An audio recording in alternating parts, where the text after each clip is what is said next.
धक्का धक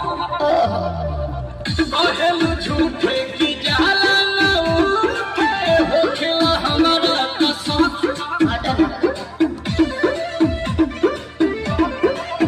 सोना जी सैया हमरा जी सैया फटाफट लाग जाके मेरे जी सैया बात को मीठे मीठे बोले राजा जी